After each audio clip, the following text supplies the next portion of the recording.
All right, night one's finished. It's over. It is over. Night one is finished. And I'm like, what was that? I don't know about you guys. There may be all of you loved every single match there. Everything. But as someone who's trying to be objective, 100% objective, I'm like, no. Look, there were parts of it I did like. Paige coming back made me very happy. It was good to see Paige. But then, and Braun Breaker, of course. But when you look at the entire show in its entirety, what parts did you really enjoy? And I'm like, look, I don't review Raw. I know you're going to say, dude, you don't watch Raw.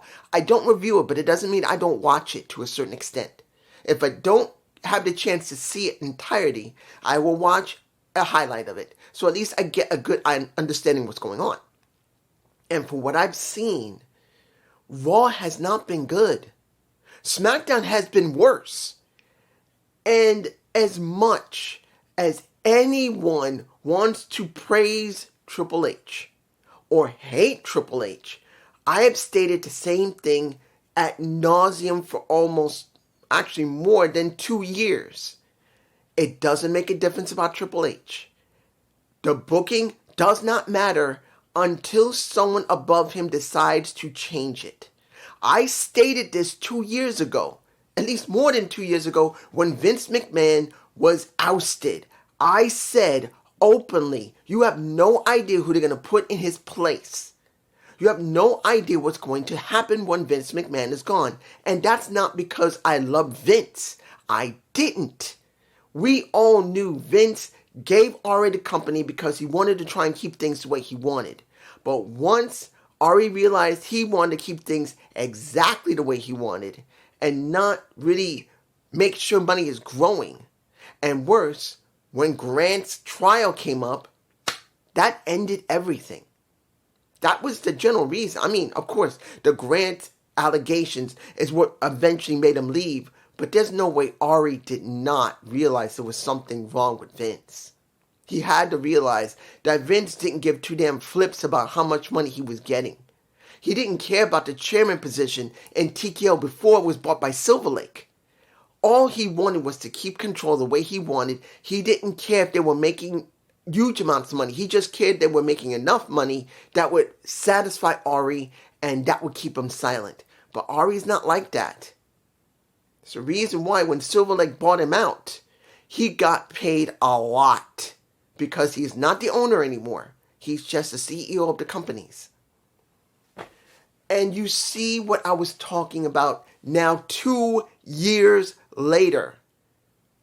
What is this product? As the last match, Michael Cole talks about it himself, with Pat McAfee walking down the ramp saying, this product. Don't you mean WWE? Don't you mean pro wrestling? No. This product. I've stated it ad nauseum. WWE is not in the business of making wrestling. They're using wrestling to make money. This show, yes, had good things in it. But if you can't see that this thing is so heavily corporate now, so overly corporate, that at one point, during the commercials, you got Drew McIntyre and Tiffany Stratton trying to sell an app that's for gambling. And kids will play that. Gambling. They're trying to promote an app for gambling. That's been around for quite a while. Look at AEW and DraftKings. That's gambling too. But it was real blatant once you saw the slots on it. Dude, this company cares so much about money and not about its actual product that it's obviously not that good. Now, mind you, before we get started, I know it's 5 minutes in, almost 5 minutes in. Was the show bad? No. There were things in here you can easily like and enjoy. There were certain things in here that was good. But it is too overemphasize about how much corporate is involved in this. Let's start. 6-man tag. Usos with LA Knight versus Division with ISO Speed. Now, I understand that ISO did not want to be involved in this situation. He did not want to, and he was basically kind of pushed into it because of Logan. Let's make this very clear. I'm going to make this clear to you. I didn't give two damn flips about ISO Speed. It was stated openly in the first match that he was in that he's only done one other match at Royal Rumble and got his ass done in 1 minute. I didn't give a damn about him. I still don't give a damn about him. And seeing that, yeah, he did train to a certain extent to at least be able to go in the ring at least a little bit. I didn't care about him. I didn't care. You know why? He's a celebrity. A celebrity streamer, like many other people that are there for trying to get the casual fans more hyped for him. And ISO, I don't care who you are, ISO is not as popular as you think he is. And I didn't care about him. He's not Bad Bunny. He's not a Logan Paul. Logan managed to make the transition from doing YouTube to now full-time in WWE. ISO is not that. I can at least say in TNA, when it comes to BDE, at least he's doing a transition correctly. It's not that bad. But ISO doesn't feel like he's a transition. He just feels like he's there just to be there. And it feels empty. It feels like Travis Scott. But at least he was able to at least do some wrestling. Now, what did we get? We get the match, which was fine for the 6-man tag.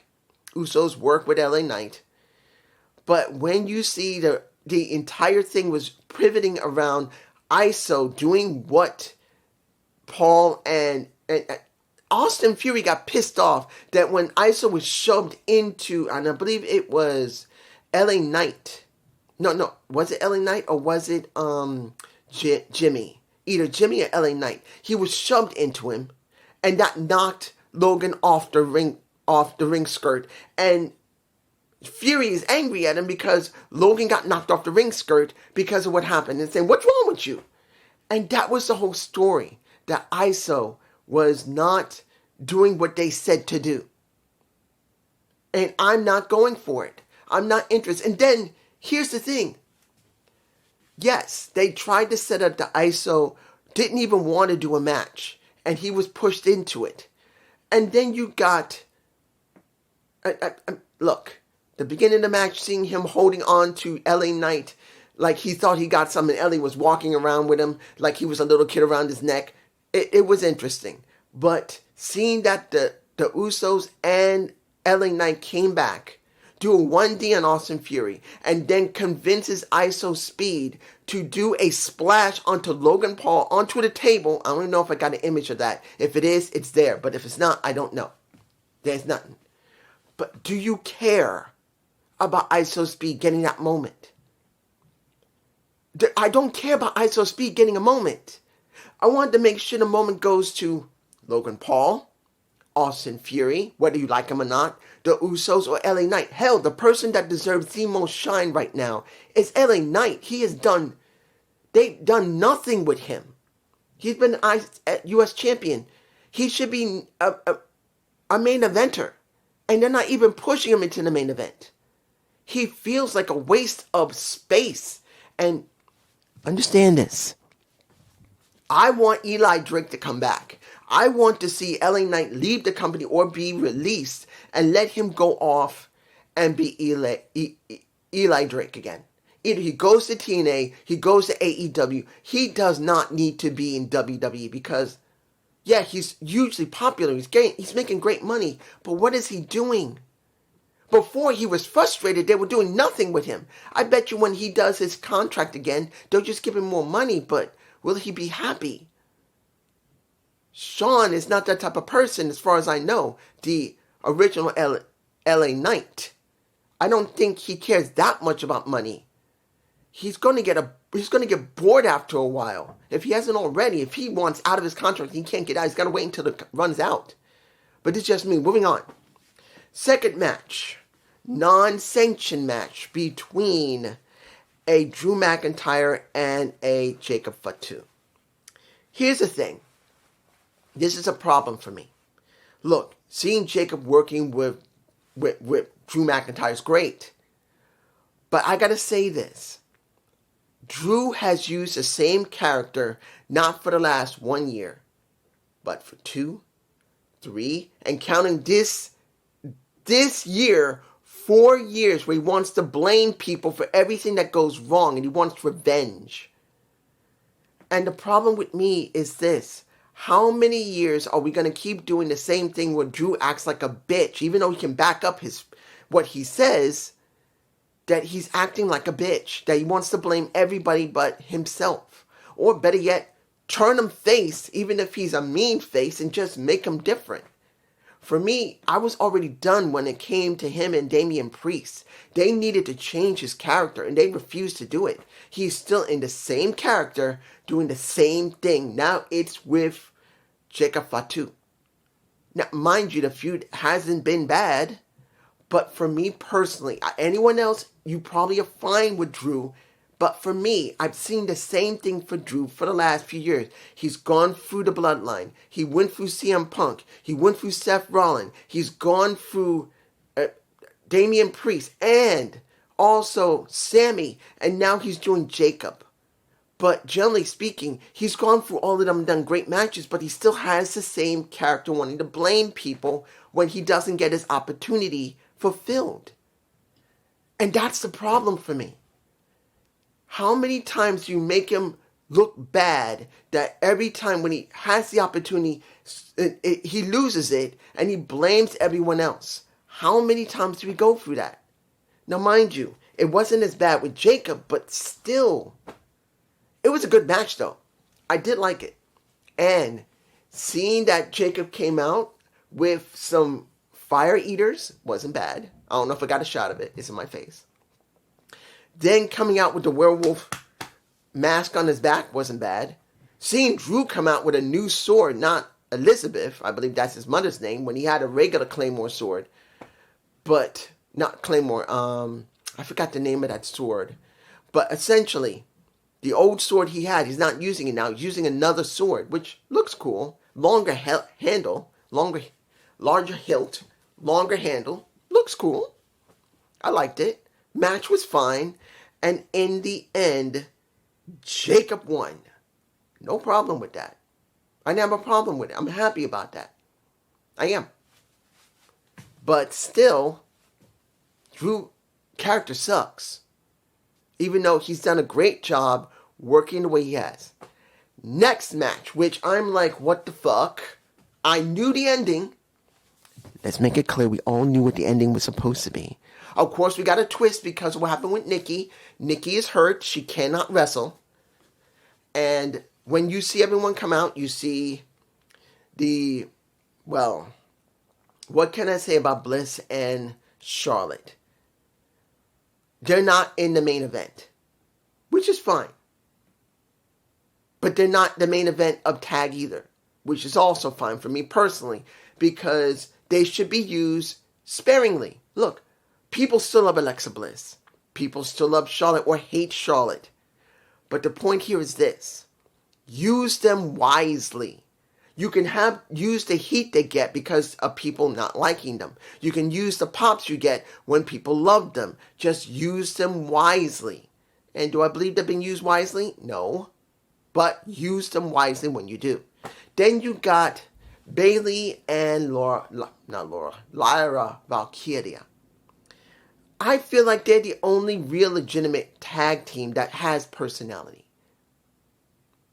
That has mostly been booked pretty well. Now you can say, what about the Kabuki Warriors? They have been booked where it's only about Kairi still listening to Asuka. And of course, that's going to be on night 2. Whatever they're going to do with night 2, that's what that's going to be when it comes to that. But in this situation, it just feels like they were the most credible ones. Of course, then you have I'm like, okay, we know Demolition has gone into Hall of Fame. I'm actually happy they did. I like Demolition. I don't think of them often as the best tag team. For me personally, the tag team would be the Hart Foundation. It would be, well, the Rock and Roll Express, of course. The British Bulldogs. Yeah. Shawn Michaels, as well as Marty Jannetty, the Rockers. Of course, the Motor City Machine Guns. They're ones I liked very, very much. But seeing they decided, and I think I got a shot of them in their clothes and the mask, it's in my face. Look, you want to homage to the Demolition.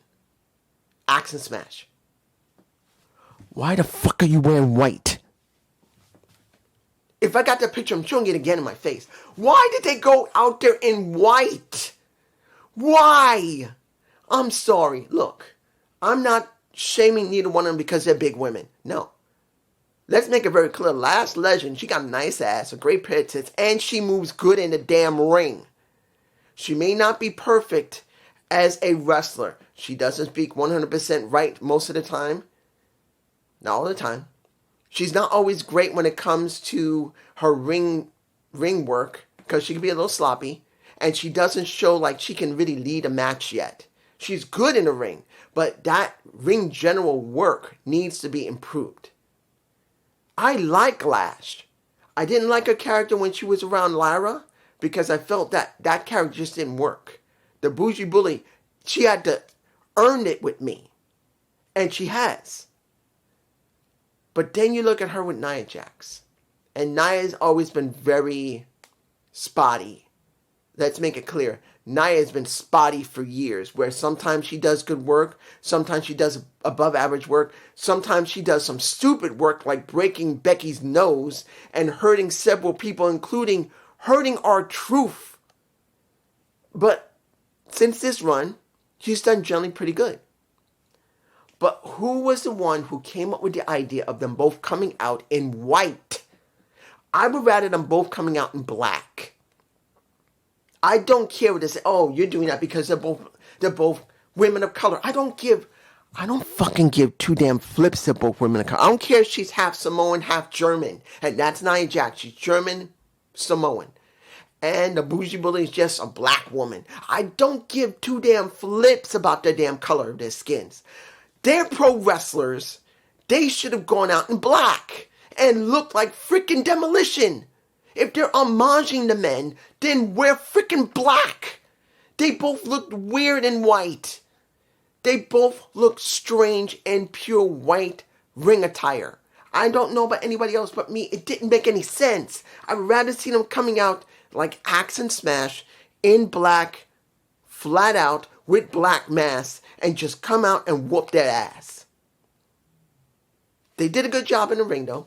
Generally speaking, of course, Lash did a good job. Now, mind you, by halfway through the match, they started getting tanked. But here's the thing that everyone is going to be thinking about. And for me personally, I'm actually quite happy about it. With a little caveat. When Brie came out with Nikki on a crutch, and says openly, I can't go. I'm sorry, guys, I can't go. But I did find a replacement. Hear Paige's music. That entire arena erupted. It was 50,816. Who cares about that? But when she came out, that place exploded. And I'm glad it did. Because, look, I'm not going to tell you that I'm glad to see Saraya there. I'm not going to tell you I'm not happy to see her there. Look, they're letting her wrestle. Remember, when she finally recovered after her neck surgery, they wouldn't let her wrestle. They refused to let her wrestle. And that was a Vince McMahon decision. That was Vince making it very clear, I don't care who you are. If you're hurt and you recover to a certain extent, or you recover and you're this, I'm not letting you wrestle. That was a Vince McMahon decision. But look, Vince wasn't there. And that was a decision by Triple H. He let her wrestle. Probably letting it happen, and that's it. And I was fine with it. But I knew, because of what had been rumored for quite a while and how the booking has been going, Brie and Nikki were supposed to win those damn titles. That's the reason why, who was it one who had to eat that pin for Paige? I think it was Alexa. Alexa had to eat that pin for Paige. And understand, Charlotte got hit in the back with the cane from Nikki. They cheated. Understand, the Bella twins did twin magic. Well, technically, there was no twin magic. One of the twins has a busted foot. But she used her cane. She nailed her in the crutch, and nailed Charlotte in the back. And that's how they won. And now Brie and Paige are the current tag champions. But, and if you didn't notice, let's make this very clear. I don't care what anyone says. You could see it on Nikki's face. That once it was announced, the new tag team champions, Brie and Paige. Yeah, she hugged her sister and she was so happy. But the moment that she hugged Paige, and that wasn't meant to be disrespectful to Paige or hate her, but you can see the disappointment in her face. She was not happy about this. Yeah, she hugged Paige because that's her friend. She hugged her. But you can tell on the camera, that girl was not happy. That girl was upset. She was not happy and she couldn't hide it. Let's make it very clear. The Bellas are not great actresses. They can't. When they were doing pro wrestling together, before both of them retired and had kids, they were not great actresses. Yeah, Nikki did a little better than Brie. But right now, in that moment, Nikki couldn't hide her disappointment that she couldn't win with her sister. Because that's what she wanted. She wanted to win that damn title with her sister, and she didn't get it. And she looked upset. Yeah, she tried to hide it. She tried to show love to Paige, which she did to a certain extent. That's her actual friend. But honestly, she was not happy. Let's move on. Next match. Becky versus AJ Lee for the IC Championship. Now, did I enjoy the entrance for AJ Lee? Seeing all those little girls skipping around and coming out. It wasn't bad. I'm not going to say it was disgusting or just, I don't want to see no kids skipping around. I want to see AJ Lee skip around because she's a woman. I don't need to see little kids. But it wasn't bad. It was okay. Seeing Becky come out, it wasn't bad. It was all right. But for me personally, anybody else are probably fine with the feud, but let's make this clear. For me, the feud was flat. This feud has been flat. After AJ won that title, the feud still felt flat. I'm sorry, guys. AJ went away for a couple of months. That was the problem. When AJ went away for at least 2 months and finally came back and then get the opportunity just to get the damn title, there was barely any build for her. They just wanted to get it done. And then here, with AJ, the only story they had to make it work the best wasn't just the animosity between Becky towards AJ, was because of Kathleen Carr. I believe that's her name. That's the ref. And I believe I got a shot. If I got a shot of both Becky yelling at the ref and yelling back and then shoving her after Becky shoved her, it's in my face. It's right here. That's all they had. That the ref kept screwing over Becky over and over again and over again in her matches. And it finally came to a head. And Becky was about to clothesline that ref, missed her. AJ tried to take advantage, didn't work. But then eventually, AJ got.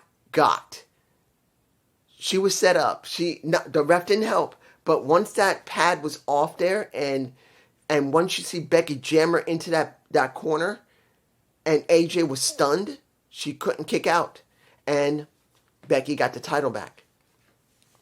Honestly, for me personally, even though there is story to a certain extent between AJ and Becky, it still feels flat.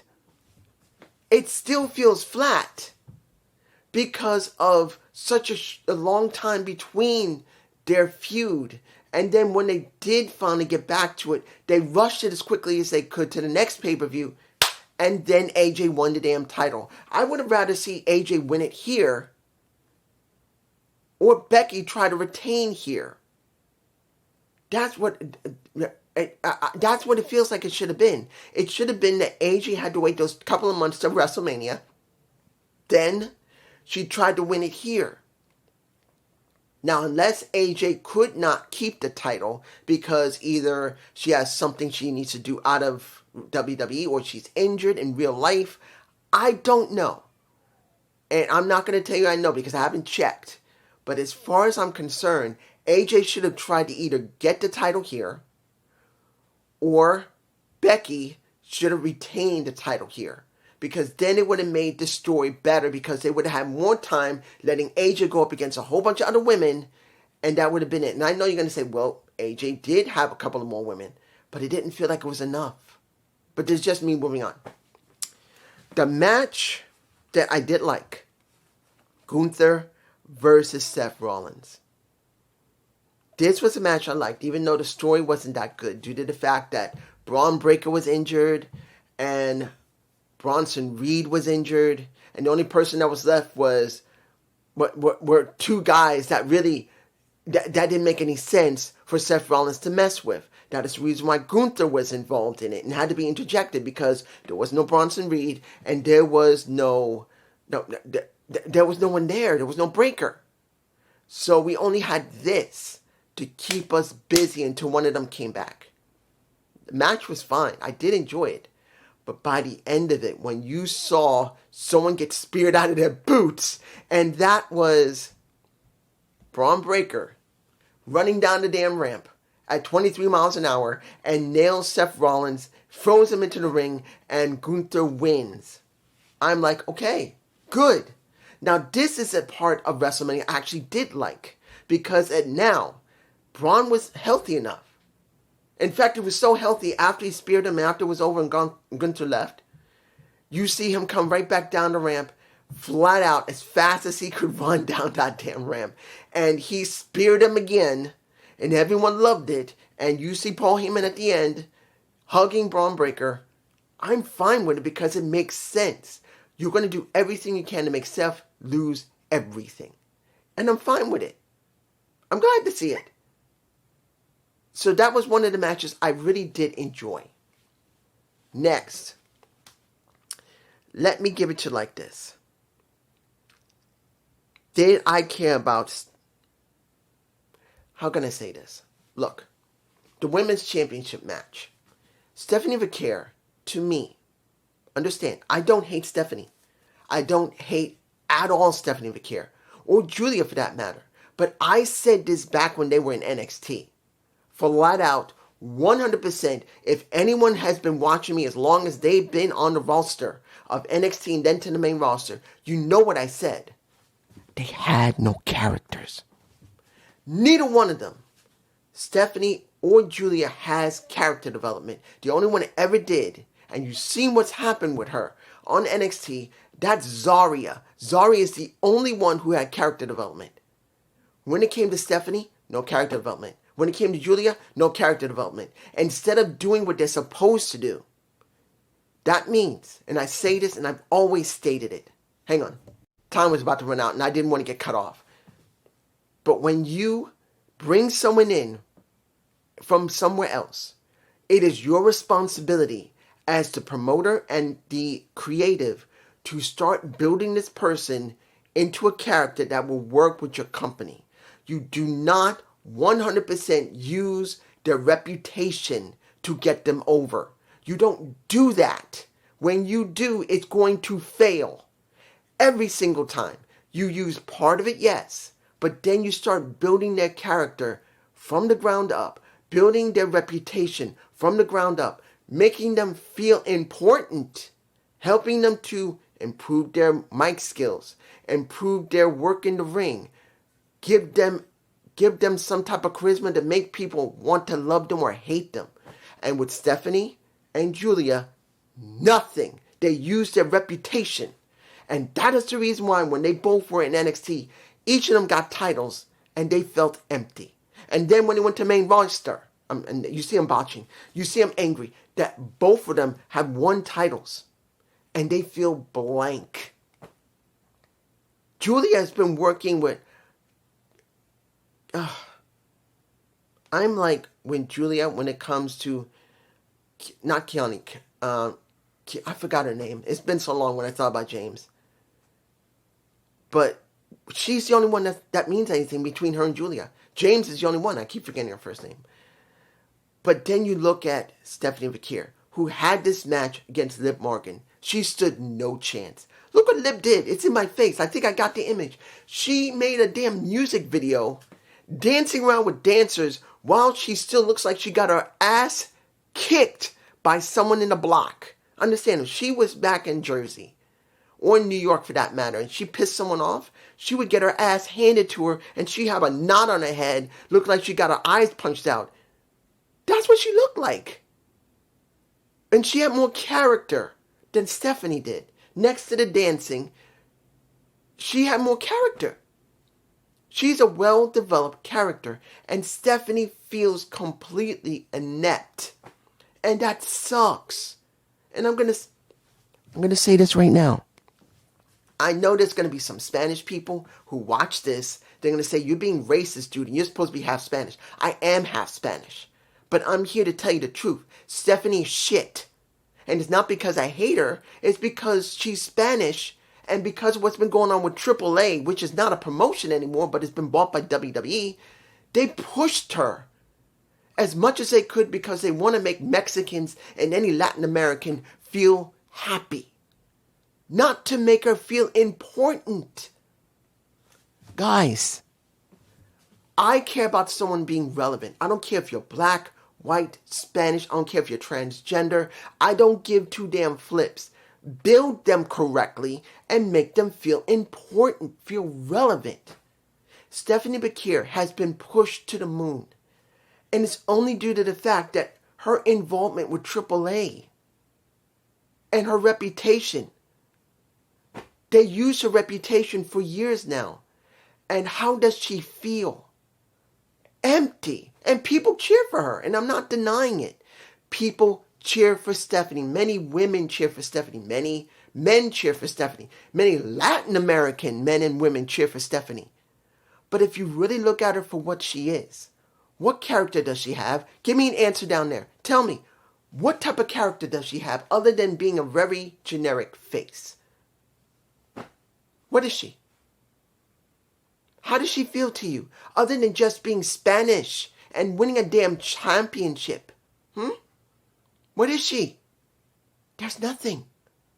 And that's sad for someone who busted her ass for years on the indies, goes to AAA, busts her ass there, finally gets to be put on NXT, work her ass there, and then the main roster, work her ass there, but she's not given the tools she needs to be more important, to feel important, to feel relevant. She's just someone who won a whole bunch of titles that came from AAA, and she has a reputation of being a good wrestler.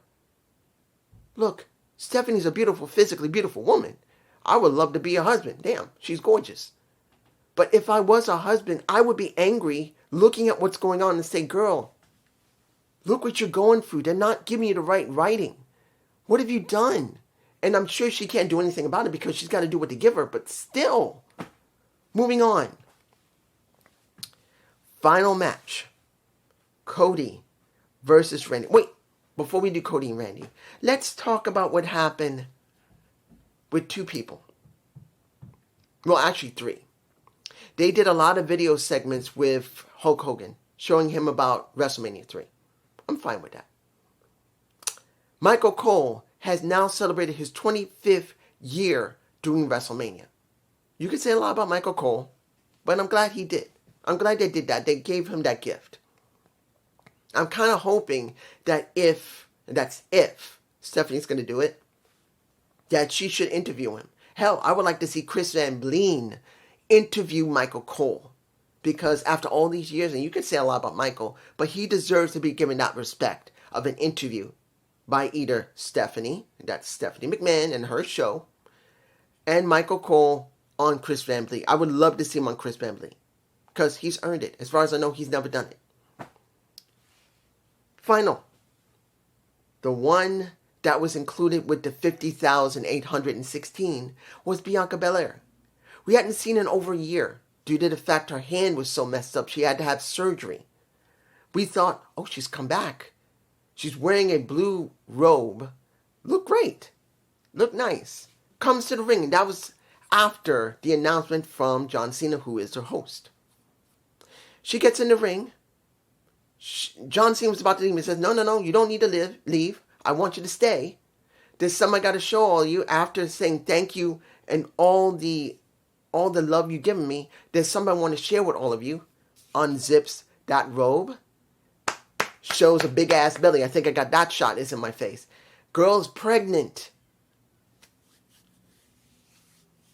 I'm going to show it again. She pregnant. Damn. From what I understand, if I remember correctly, she has 2 or 3 children already with Montez Ford. I think they got 2 children. Now it's going to be 3 or 4. I think they got 3 or 4 kids now, counting the one that's going to be coming. But this is like, okay. So for the last year and several months, few months, she's been out, stuck because her hand's messed up. So she decided she wanted to do some extracurricular activities with her man. Nothing wrong with it. Finally comes back. Hopefully her hand is better. But now she's pregnant, possibly at least 6 months. That's probably one of the major reasons she couldn't come back to the ring, because she looked like she's at least 6 months pregnant. Oh, wow, that's such bad timing. I know she don't give a damn about that. She is going to do what she wants. She's going to have her baby with her man. Going to be happy. She's going to take care of that baby. And when it comes, hopefully another year or so, because it's going to take at least her nearly a year after she gives that baby, and then spends time with that baby, taking care of it, that she'll finally come back. If I'm correct, that means unless she's just going to be a manager, which she could manage, but problem would be for her to be moving around so much with her baby. That's not good. And on top of it, once she gives birth, traveling from place to place wouldn't be good either. So we're not going to see her for another year at least.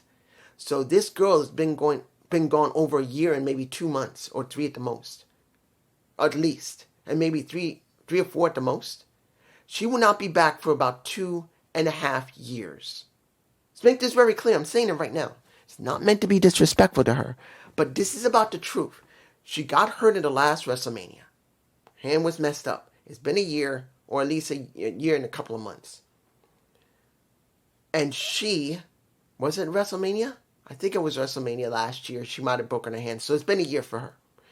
And she had to have surgery. She's been gone a year, or at least a little more than that. Now she comes back, and now she's a mom. So she will be gone for at least another year, and maybe a year and a half. So we are talking about 2.5 years of not seeing Bianca Belair in the ring. That is a lot to see. Now, mind you, it's understandable. They can't throw in the ring. If she's hurt, her hand is messed up, she can't use it, and now she's pregnant, she's going to give birth, she can't go in the ring, she's not going to be able to do anything like Naomi. Naomi is still home too. By now, either she's waiting to have the baby or she has. I haven't checked. Haven't checked if she's given birth. As far as I know, she hasn't. But dude, this just timing. I'm happy for her. If she did see this, Bianca, girl, I'm happy for you. Congratulations. You're going to have a baby. Montez. That's the best way I can give you, that's the best way I can say it. Last, Cody Rhodes versus Randy Orton for the title, for this, what we got. I'm going to tell you this. Was the match bad? No. But everything around it, for me personally, if I had to take a guess what other people are going to be thinking about this, not just JD, Alex, Solomonster, Jesse, whoever. If other people watched it, they're going to like it. But as someone who's giving a fair assessment of this match on WrestleMania Night 1, this was not a good match. Pat McAfee should never have been interjected. Jelly Roll should never have been interjected. Neither one of them were needed for this match. But since we already know that, obviously, Ari Emanuel wanted it. And as I said in the beginning of this video, Ari and anyone who was in the position that Vince was eventually going to do this. I said this 2 years ago, that sooner or later they're going to interject themselves. Ari's daughter is on the writing team. If she's not been removed, she's still there, and that was his order. And they had to try and make it work. And when you see the match, and you see Pat come out, and then you see what was going on in Cody, and they beat down on Cody. And then when Cody finally gets Pat, because as you heard from Michael Cole, he's angry at him now because of what happened. And Cody gave him basically a crossroads. Put him on the table after he beat him up. And then you see Jelly Roll get on one of the tables. And then does the Macho Man Randy Savage elbow. Oh yes, did it. Does that. It feels forced. I'm sorry. That segment with them in it felt completely forced. It didn't need to be there, and it should have never been there, and it brought down the match a lot. Then, we're hearing that the rumor, the scuttlebutt, in the rumor, you see I'm getting angry, that they're trying to say Randy's back was messed up. And Randy tried to play it up. In fact, at one point he started bleeding like Cody did. Well, Cody bled after Randy did. And Randy was trying to sell his back a lot. And I'm like, so they're going for the story of Randy's back just in case he's going to lose here. So that means they're legitimately not going to give this to Randy. And you could hear the fans wanting Randy to win. They did not want Cody to win. They did not want it. And after, who was it? That was the ref. I forgot. Little Nate. Let me give it to you like this. Seeing that Randy nailed him because Cody was willing to cheat, just like Randy, to win. And he pops him in the eye. Little Nate gets nailed. Then Pat comes down in a wrestling shirt. And I'm like with Michael Cole, why has he got a shirt? Why did he do that? Why did they book it that way? It seems stupid to give Pat a shirt. If he had nailed a ref going down the ramp, as the ref was about to come out, he nails the ref, pulls off his shirt, puts it on. I could understand that. But he runs down with the shirt on. That makes it even stupider. Then he doesn't win, even though he's going 1, 2, and misses. And then this is where it gets so stupid. Because if Pat was really on the side of Randy Orton, why did Randy RKO him? And if you say, dude, he RKO'd him because he's a Viper, he's going to do it, and he didn't count. No! It made no sense whatsoever for Pat to come out, to do 1, 2, didn't get the win, and then instead of them still working together, and it's obvious that Randy could see, he RKO's him. And because of the distraction, Nate gets back into the ring after he gets beaten, and then he pins him. And after that, here's where it gets even worse. This is where it gets worse. Where you could see they had no clue how to end this in a way that's going to make sense to the fans, other than shock and awe. And that was for once Cody holds the title up, Randy nails him, RKO him, and then punts him in the damn head. And then he holds the title up and then drops it and leaps. I don't know if I got a shot of him holding the title. It's in my face. What was this show? What was this show, man? You could tell they didn't really have a good idea how to end night 1 because of what Ari did. And they tried to throw things to hopefully it would work. Like giving us Jelly Roll, went along with Pat getting nailed, but then coming out, and then Randy nailing him. It feels like they had no clue how to make this look good enough to make the fans happy. They were hoping for shock value. Doesn't that sound familiar? In the 2010s, that's what Vince McMahon used to do. Short-term shock value to try and hope to make a long-term gain, and this doesn't feel like a long-term gain. This feels like bullshit. Night 1 to me feels like a fail. A partial fail. Feels like it's a C. That's what it feels like, a C. A C to a C plus show. Because of how badly they booked this. This is me. Other people are going to say this might be one of the greatest shows they've ever seen. But for me personally, as someone who's been reviewing this stuff since 2012, and most of the time I get it right. I'm not accurate all the time. I mess up and I botch my words. But I truly believe this. This show was not that good. It feels like a C plus show. And I'm being generous. Particularly, ISO Speed didn't need to be involved in any feud there. They just did it because they needed to do something with a celebrity.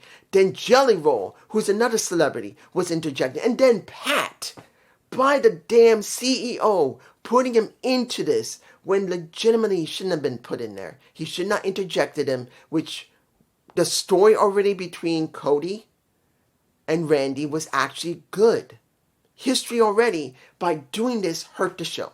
But this is just me. Peace.